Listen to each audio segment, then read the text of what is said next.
It is not for neglecting the wearing of yarmulkes and kippot and tzitzit and not blowing shofarot. None of these things cause us to die. According to Romans 2:12, it is sin, regardless of the knowledge or lack of knowledge, listen, of the Torah. Look at verse 12. As many, turn to your neighbor and say, so many. So many. Let's try that again. As many, so many, who have Torah da'at, don't matter. Don't matter. If they don't have Torah da'at, they will perish in sin without Torah da'at. That's the church. They don't have a clue about Torah. Doesn't matter. They're on their way to hell. Part B, as many as have sinned with Torah da'at shall be judged by the same Torah da'at. So the house of Yehuda, or those Nazarene believers who know about Shabbat and know about the Moedim and know about keeping kosher and know about all these things, they have Torah da'at, doesn't matter. They also will be judged with that same Torah knowledge because sin has caused their death. Oh, shoot. So the one who knows the Torah sins, and the wages of sin is death. The one who doesn't know the Torah also will die because the wages of their sin is also death. So that those who know the Torah and those who don't know the Torah, so many in that group, in both groups, doesn't matter. It is sin that causes death. Notice, verse 12 teaches us, Romans 2 verse 12, don't turn off the video, put down the popcorn and listen, Bubba. I'm talking to you. Hit him. Hit him.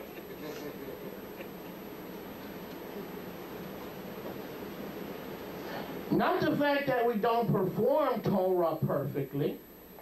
That's not what leads to our sin and our death.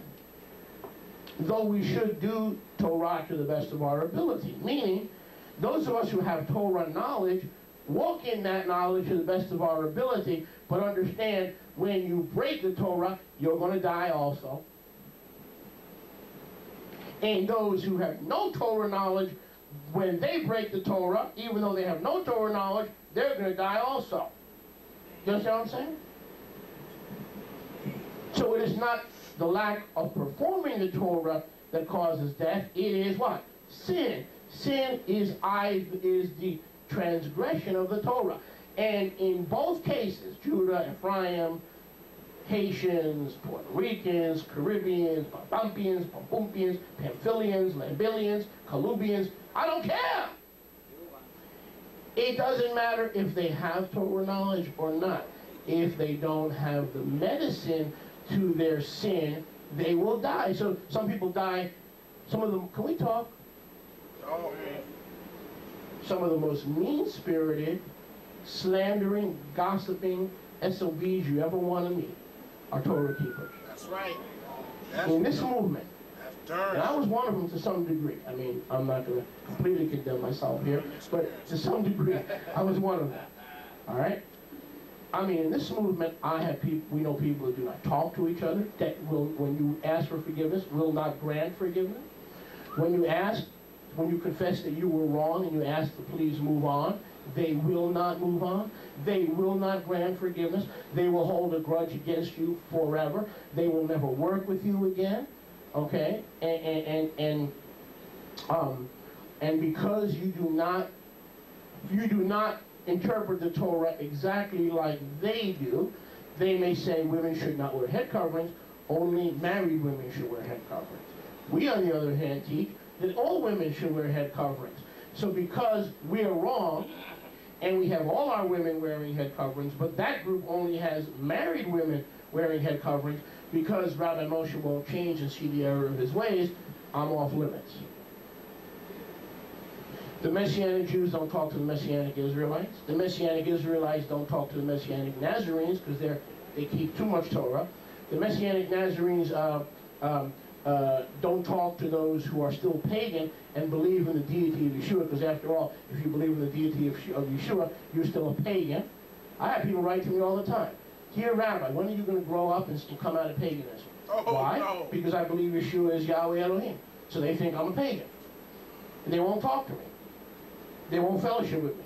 Then I'm certainly not going to talk to other people who think that keeping Torah can save them and that they don't need Yeshua, and Yeshua was a prophet like Muhammad. He was the messenger in place of Muhammad, and he was a great messenger, and he was a great prophet, but he wasn't Yahweh come in the flesh. He wasn't Yahweh Elohim. Therefore, they'll have nothing to do with me because I'm still a pagan. Why am I still a pagan? Because I believe Yeshua is Yahweh Elohim. So they won't talk to me, they won't talk to my wife, they'll gossip, they'll slander, and of course they'll get on the internet. And what about this guy? Oh, stay away from this guy. What about that guy? Oh, stay away from that guy.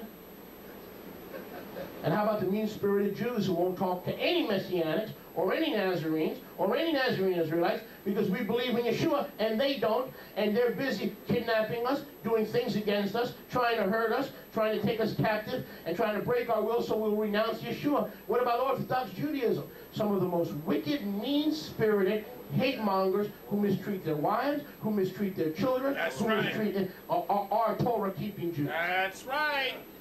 Been there and seen it. Been there and seen it. But they're worried about every day studying the Midrash and studying the Halakha and studying the Talmud. The beard not long, the beard too short, the beard big. All the, how long should the beard be? I don't know. Let's ask Rabbi Eliezer. Rabbi, how long? I don't know. Let's ask Rabbi Akiva. Then Rabbi Akiva, I don't know. Let's ask Rabbi Shlomo. Rabbi Shlomo said, he looked it up, he could look it up. He should have looked at page 49. It's in the Mishnah, but you can't understand the Mishnah without the Gemara. So the Gemara is an interpretation of the Mishnah. Wow. So they can't agree on how big their beard is. They can't agree on how big their yarmulke is. But in the meantime, they're going to hell. Straight up. Straight up. So what Rav Shaul is trying to say in the Midrash is that hell is the destiny of all of mankind for those who have Torah knowledge and those who don't have an ounce of Torah knowledge. Look at verse 13. Romans 2:13. For not the hearers of Torah, da'at, mean-spirited, hateful, mistreating their families, mistreating their spouse, mistreating their wives, mistreating their brethren, can't forgive, can't move on. I have 2 leaders in this movement who won't even talk to me because they got upset at me over an email. I said, I'll call you, let's talk. No, we don't need to talk. I said, what? Forgiveness, love, charity, mercy? These 3 abide, faith, hope, and love. And the greatest of these is love. Or long after all the gifts of the Ruach are gone, these 3 will abide. And if your brother offends you and he asks to forgive you, you must forgive him 70 times 7. And you can't forgive me once. Listen, this whole thing happened over a stupid email. It's easy to tell someone to bug off when you're reading an email. Bug off, leave me alone, go to hell. That's the downside of email. You can be short and curt with somebody and lose 30 years of friendship with one email. Did you know that? Oh, yes. You could lose 30 years of friendship with one email. And then when you pick up the phone, I say, I want to call you. No, we don't need to talk. Everything's been said. You don't know a person's voice. You don't know a person's heart. You don't know a person's intention. When they're writing something by email, they had a bad day. They kicked the dog. They got upset at their wife, and they sit down on their computer, and they're, hey, don't tell me I've been... If you would have studied like me, I would have studied in it.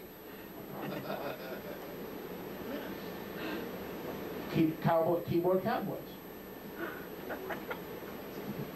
Baruch Hashem Yahweh. I've misused the keyboard, but then I got to try to reach out to someone and ask for forgiveness. Now look, for not the hearers of Torah God are just before Yahweh, but the doers of the Torah shall be what? Tzadikim. Did you see that? So we have a whole bunch of people in this movement. They hear the Torah, they have Torah knowledge, but they're not righteous or just before Yahweh. But the doers of Torah are just before Yahweh. That's right. Did you get that? So all these mean-spirited people who argue about what this rabbi said, what he really meant, was he talking about, can women wear tzitzit? Well, why don't we make a whole denomination over that?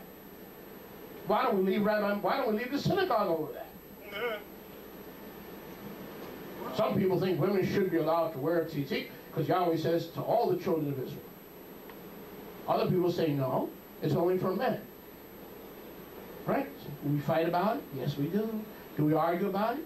Yes, we do. Do we go back and forth and we